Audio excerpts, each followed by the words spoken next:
Check गर्नु कि नगर्नु खै म त केही देखिनँ। होइन एकचोटि चेक गरेर हेरौँ न के भन्दो रहेछ डक्टरले, थाहा हुन्छ नि त। के बार्नु भन्छ, खान नहुने कुरा भयो खाइरहेछौँ र त्यो रोगले च्यापिरहेको हो कि। खोइ के हो। एकचोटि चेक गरेर हेरौँ। पैसा मुला भने यस्तै जति कमाइ पुग्दैन, म हालिदिइहाल्छु यहाँबाट, तपाईँको पैसा पर्दैन, भत्ता पैसा के पैसा चलाउनु। छ के छ, जति भने पनि छ पैसा, पैसा नभएर होइन। अनि पैसा लोभ गर्न भएन। एकचोटि त्यो खान नहुने कुराहरू खाइरहेको रहेछ भने नि त्यो च्यापिरहन्छ क्या, यसरी त नच्याप्नु पर्ने हो। कस्तो कस्तो रोग त ठिक हुन्छ ढामी अहिले, अनि त्यो चक्कर लाग्ने त सामान्य रोग हो त।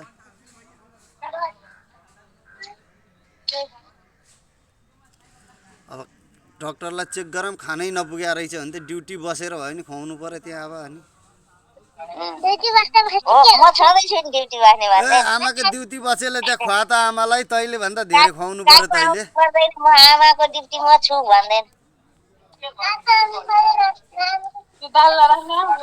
आमाको ड्युटी गल त्यहाँ मेरो कपडा ला पुलिस बन, अनि त्यसपछि त ड्युटी गर्थे अब।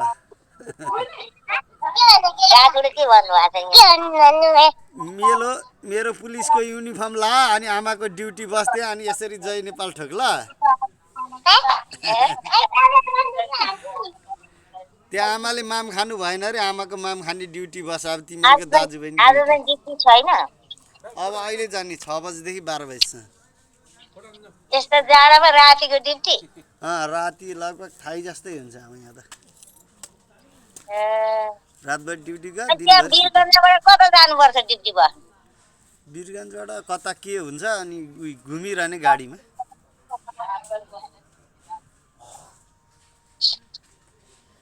बाहिर बाहिर घुमिरह, भित्र आउनु पाइँदैन।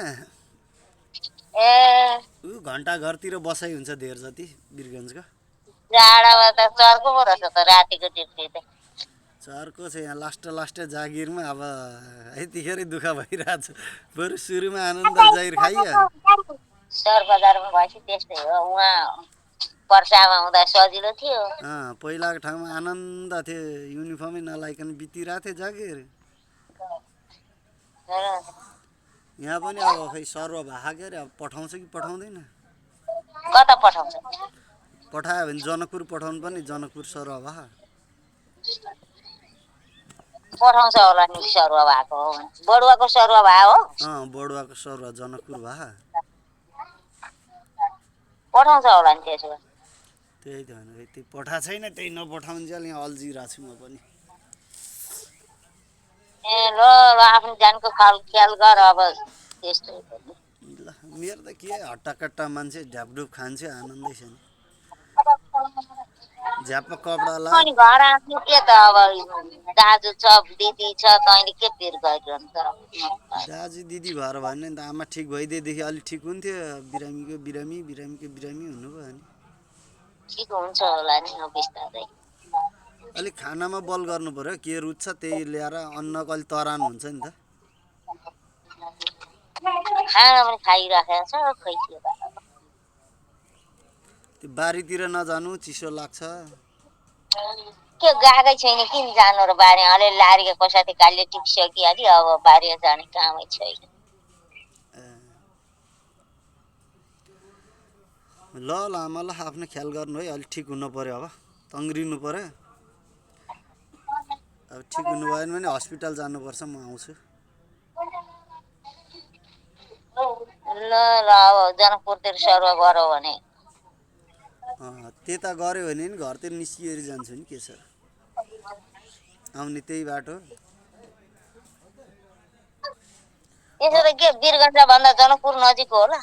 जनकपुर धेरै नजिक नि, त्यहाँ भने त 1 घन्टाको बाटो। अब यो चुनावले गरेर आउन दिन्छ कि दिँदैन क्या, चुनाव लागेको छ फेरि, त्यही त हो नि। अब चुनाव 21 गते भन्या हो क्या र।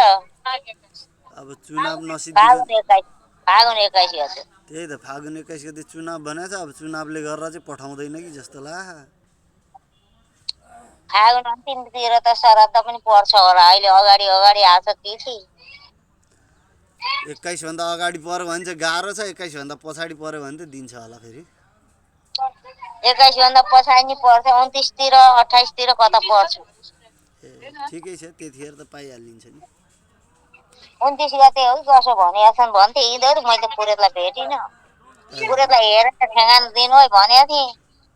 चैत 14 गतेको यति अगाडि सरेछ, 15 दिनै अगाडि। अनि पुस 3 गते मरेका नवराज मामा अस्ति श्राद्ध गरिसकेको शङ्करले अगाडि अगाडि आएको छ क्या यसपालि तिथि। ए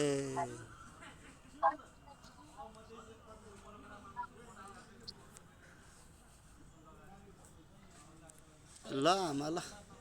ल ल लु राख।